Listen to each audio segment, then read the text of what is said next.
नमस्कार दोस्तों, आज हम लोग यूपी पीसीएस के द्वारा जो अभी एग्ज़ाम लिया गया है उसके जो हिस्ट्री के क्वेश्चन है उसको डिस्कस करने के लिए जा रहे हैं। तो देखिए, पहला जो क्वेश्चन है वो है वर्कर्स एंड पीजेंट पार्टी के संदर्भ में निम्नलिखित कथनों पर विचार करें। वर्कर्स और पीजेंट पार्टी का गठन 1927 ईस्वी में हुआ। इसे एक अखिल भारतीय संगठन का रूप दिया गया। तो पहला ऑप्शन क्या है, जो वर्कर्स और पीजेंट पार्टी का गठन 1927 में हुआ, इसे एक अखिल भारतीय संगठन का रूप दिया गया। दूसरा ऑप्शन है, इस पार्टी का उद्देश्य कांग्रेस के अंतर्गत ही काम करना था और जिसमें इसको अधिक क्रांतिकारी रुझान वाली पार्टी और आम जनता का संगठन बनाया जा सके। तो देखिए, इसमें जो पहला है, जो वर्कर्स और पीजेंट पार्टी का गठन 1927 में हुआ, यह पॉइंट गलत है। ऑल इंडिया लेवल का जो वर्कर्स एंड पीजेंट पार्टी का गठन है, यह 1928 ईस्वी में हुआ था। ये कब हुआ था? ऑल इंडिया लेवल पर। तो वर्कर्स एंड पीजेंट पार्टी का गठन 1928 ईस्वी में हुआ, तो इसे एक अखिल भारतीय संगठन का रूप दिया गया। तो यहाँ पर यह पहला पॉइंट गलत है, क्योंकि ऑल इंडिया लेवल पर वर्कर्स एंड पीजेंट पार्टी का गठन कब हुआ? 1928 ईस्वी में। इससे पहले provincial workers and peasant party अर्थात Bengal workers and peasant party, Bombay workers and peasant party, Chennai workers and peasant party बना था। लेकिन ऑल इंडिया लेवल पर जो वर्कर्स एंड पीजेंट पार्टी का गठन कब किया गया? तो यह किया गया है 1928 ईस्वी में। इस पार्टी का उद्देश्य कांग्रेस के अंतर्गत ही काम करना था, जिससे उसे अधिक क्रांतिकारी रुझान वाली पार्टी और आम जनता का संगठन बनाया जा सके। तो यह भी पॉइंट आपको सही है। यह जो था कांग्रेस के अंतर्गत ही यह एक लेफ्ट विंग पार्टी बनता कांग्रेस के अंतर्गत। तो यह दूसरा पॉइंट भी आपको सही है। पहला पॉइंट जो है यह गलत है, क्योंकि यहाँ 1927 नहीं 1928 में इसे एक अखिल भारतीय संगठन का रूप दिया गया था। तो इस कथन का कौन सा आंसर हो जाएगा, इसमें से कौन सा उपयुक्त में से सही है? तो आंसर जो है केवल 2 जो है यह सही है। इस क्वेश्चन का जो एक्सप्लेनेशन किया गया है स्टडी IQ पीसीएस के द्वारा, तो देखिए इन्होंने इसको दोनों ऑप्शन को सही माना है, जो गलत है। ये 1927 में आपको बता दी, ये 1928 होना चाहिए था, तब ये ऑप्शन सही होता। दूसरा जो है यह तो सही है। तो इसने जो एक्सप्लेनेशन दिया है यह गलत दिया है। इसके बाद जो यहाँ पर खान ग्लोबल स्टडीज के द्वारा जो एक्सप्लेनेशन दिया गया है वो एक्सप्लेनेशन गलत है। आंसर तो उन्होंने इसको बताया है ऑप्शन सी इस क्वेश्चन का, लेकिन इन्होंने बताया जो ये अखिल भारतीय संगठन के रूप इसे नहीं दिया गया। इसे वर्कर्स एंड पीजेंट पार्टी को 1928 में अखिल भारतीय संगठन का रूप दिया गया था। तो इन खान ग्लोबल स्टडीज ने जो एक्सप्लेन किया है वह गलत है। तो चलिए हम लोग इसको थोड़ा सा बुक में देख लेते हैं। आपको आंसर समझ में आ गया होगा। इस क्वेश्चन का आंसर तो सी ही है।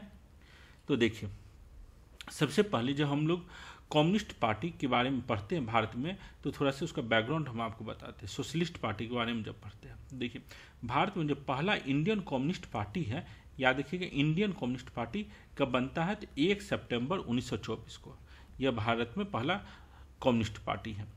इंडियन कम्युनिस्ट पार्टी किसके द्वारा बनाया जाता है? सत्याबाख्ता के द्वारा। इस पार्टी का ही नाम आपको बदल दिया जाता है कि क्या कर दिया जाता है? Communist party of India. पहले क्या था? Indian communist party. Indian communist party का नाम बदल कर दिया जाता है communist party of India, CPI। ये बनता है आपको 1925 में। केवल इतना थोड़ा सा इंफॉर्मेशन याद रखिएगा। ये एग्जाम में पूछ दिया जाता है जो कम्युनिस्ट पार्टी ऑफ इंडिया कब बना है या इंडियन कम्युनिस्ट पार्टी कब बना है। ये आपको कई पीसीएस एग्जाम में पूछा गया है। तो याद रखिएगा communist party of India CPI जो है कब बना है? 1925 में। और इंडियन कम्युनिस्ट पार्टी बना था आपको 1924 ईस्वी में। उसके बाद जो आपको पुराना जो था इंडियन कम्युनिस्ट पार्टी, ये इंडियन कम्युनिस्ट पार्टी इसको जो स्टार्ट किसने किया था? ये सत्याबाख्ता। इसने एक नया ऑर्गेनाइजेशन बनाया, इसका नाम था नेशनल कम्युनिस्ट पार्टी। ये आपको नेशनल कम्युनिस्ट पार्टी बनता है। लेकिन ये उसका जो रोल है ज़्यादा इंपॉर्टेंस नहीं रहता। ये 1927 के बाद इसका जो है इंपॉर्टेंस खत्म हो जाता है।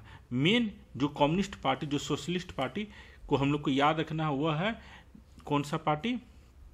तो यह है कम्युनिस्ट पार्टी ऑफ इंडिया, जो 1925 ईस्वी में बनता है। याद रखिएगा कम्युनिस्ट पार्टी ऑफ इंडिया जो 1925 ईस्वी में बनता है। तो यह जब कम्युनिस्ट पार्टी ऑफ इंडिया बना, उसके बाद जो कांग्रेस के अंतर्गत जो लेबर पार्टी थी, जो कांग्रेस के अंतर्गत जो लेबर पार्टी थी, वे अब अलग अलग प्रोविंस में वर्कर्स एंड पीजेंट पार्टीज के रूप में गैदर हुआ। तो देखिए किसके बारे में, In December 1927, at Madras session of Congress, the leaders of various workers and peasant parties gathered together and decided to hold an all India conference in Calcutta sometime in 1928. तो मद्रास सेशन में 1927 में यह डिसीजन लिया गया, जो कांग्रेस का जो के अंतर्गत जो डिफरेंट प्रोविंशियल लेबर पार्टीज है, उस लेबर पार्टी का नाम क्या किया गया, वर्कर्स एंड पीजेंट पार्टीज किया गया। देखिए, और इसका जो है ऑल इंडिया कॉन्फ्रेंस कब हुआ, 1928 में। The all India conference of workers and peasant parties was held in Calcutta from 21 to 24 November 1928 under the presidentship of Sohan Singh जोश। तो यह याद रखिएगा, ऑल इंडिया कॉन्फ्रेंस जो हुआ वर्कर्स एंड पीजेंट पार्टी का कब हुआ, तो यह हुआ है 1928 ईस्वी में, और इसके जो प्रेसिडेंट बने थे सोहन सिंह जोश बने थे यहाँ पर। तो यही है, देखिए, इन पहले बंगाल में बना प्रोविंशियल लेबर पार्टी, उसके बाद बॉम्बे में बना। देखिए यहाँ पर, as in Bengal in Bombay a party of peasant and workers evolved out of Congress labour party. तो ये पीजेंट्स एंड वर्कर्स पार्टी कहाँ से इवॉल्व हुआ, कांग्रेस लेबर पार्टी से इवॉल्व हुआ, which had been in existence since 1925. In February 1927, a meeting of the Congress Labour Party in Bombay, the name of Congress Labour Party was changed to Workers and Peasant Party of Bombay. तो point ये हम समझाना चाह रहे हैं, जो province में बंगाल, बॉम्बे, मद्रास, यहाँ पर आपको जो लेबर पार्टीज थी कांग्रेस के अंतर्गत, वो लेबर पार्टी का ही नाम क्या कर दिया गया, चेंज करके वर्कर्स एंड पीजेंट पार्टीज किया गया, वर्कर्स एंड पीजेंट पार्टीज किया गया। यही वर्कर्स एंड पीजेंट पार्टी का जो है आपको 1928 ईस्वी में ऑल इंडिया कॉन्फ्रेंस किया गया। All India conference of workers and peasant parties कब हुआ, तो 1928 ईस्वी में हुआ। इसके प्रेसिडेंट कौन बने, सोहन सिंह जोश बने, और यहाँ पे लिखा गया है, और यह जो है within the national movement as a left wing of the Congress party. तो ये जो वर्कर्स एंड पीजेंट पार्टी जो बना 1928 में ऑल इंडिया लेवल पर, वो कैसे वर्क करता है, as within the national movement as a left wing of the Congress party. तो आपको यहाँ से समझ में आ गया होगा तो 1928 में कैसे था, ये कांग्रेस से इसका क्या संबंध था। तो इस आधार पर आपको इस क्वेश्चन का आंसर क्या हो गया, जो वर्कर्स एंड पीजेंट पार्टी का गठन 1928 ईस्वी में हुआ, इसे एक अखिल भारतीय संगठन का रूप दिया गया। 1928 से पहले 1925, 1926 में ये प्रोविंस लेवल पर था, और इस पार्टी का उद्देश्य कांग्रेस के अंतर्गत ही काम करना था, जिससे इसमें अधिक क्रांतिकारी रुझान वाली पार्टी और आम जनता का संगठन बनाया जा सके। तो इस आधार पर इसका क्या आंसर हो गया, ऑप्शन सी इसका सही है। तो आपको सोर्स भी दिखा दिए और आपको एक बैकग्राउंड भी समझा दिए। तो चलिए अब देखते हैं अगला क्वेश्चन। अगला क्वेश्चन जो है इसमें कर रहा है, consider the following events and arrange them in chronological order. निम्नलिखित घटनाओं पर विचार कीजिए, इन्हें कालानुक्रमिक रूप में व्यवस्थित कीजिए। पहला क्या है, ईस्ट इंडिया एसोसिएशन, दूसरा है नेशनल इंडियन एसोसिएशन, तीसरा है इंडियन सोसाइटी, और चौथा है इंडियन एसोसिएशन। तो हम लोग को मालूम है जो ईस्ट इंडिया एसोसिएशन दादा भाई नेहरू जी के द्वारा 1866 ईस्वी में बनाया गया था। National Indian association Mary Carpenter द्वारा 1867 में बनाया गया था। इंडियन सोसाइटी जो है आनंद मोहन बोस के द्वारा 1872 में बनाया गया था। और इंडियन एसोसिएशन जिसका नाम क्या है, Indian national association, Indian association या इंडियन नेशनल एसोसिएशन, जो आपको आनंद मोहन बोस और सुरेंद्र नाथ बनर्जी दोनों के द्वारा मिलके 1876 में बनाया गया था। तो इसका आंसर क्या हो जाएगा, 1 2 3 4। तो इसका आंसर क्या हो जाएगा, ऑप्शन सी हो जाएगा। अब देखिए इस क्वेश्चन का भी जो आंसर आपको स्टडी आईक्यू ने किया है, इसका ऑप्शन डी दिया है, तो जो एकदम पूरी तरीके से आपको गलत है। और खान ग्लोबल स्टडीज ने इसका आंसर सही दिया था। तो देखिए सबसे पहले इसको भी थोड़ा सा बैकग्राउंड में देख लेते हैं। देखिए दादा भाई नेहरू जी जो है 1865 में लंदन इंडिया सोसाइटी बनाते हैं। इसी लंदन इंडिया सोसाइटी का जो है आपको नाम बदल दिया जाता है, ईस्ट इंडिया एसोसिएशन रखा जाता है कब, 1866 में। अब आपको नेशनल इंडियन एसोसिएशन 1867 में किसके द्वारा बनाया जाता है, मैरी कारपेंटर के द्वारा लंदन में। ये सब जो है आपको लंदन में बन रहा है। इंडियन सोसाइटी 1872 में किसके द्वारा बन रहा है, आनंद मोहन बोस के द्वारा बन रहा है लंदन में।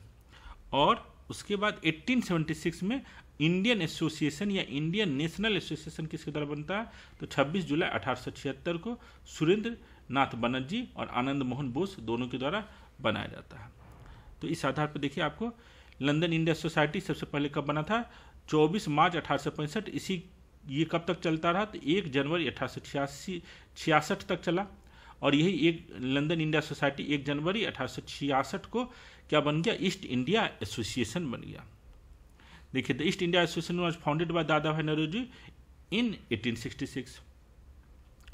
उसके बाद यहाँ पर देखिए, beside the East India association the national Indian association was founded in 1867 by Mary Carpenter, the famous biographer of Raja Ram Mohan Roy, and the Indian society in 1872 by Anand Mohan Bose. तो यही था, आपको इंडियन सोसाइटी 1872 में बना था आनंद मोहन बोस के द्वारा। और यह जो है ईस्ट इंडिया एसोसिएशन तो आपको बता ही दी 1866 में, और नेशनल इंडियन एसोसिएशन किसके द्वारा बनाया गया, मैरी कारपेंटर के द्वारा। मैरी कारपेंटर जो बायोग्राफर थी आपको राजा राम मोहन राय का, तो यहाँ पर से ये आपको पता चल गया।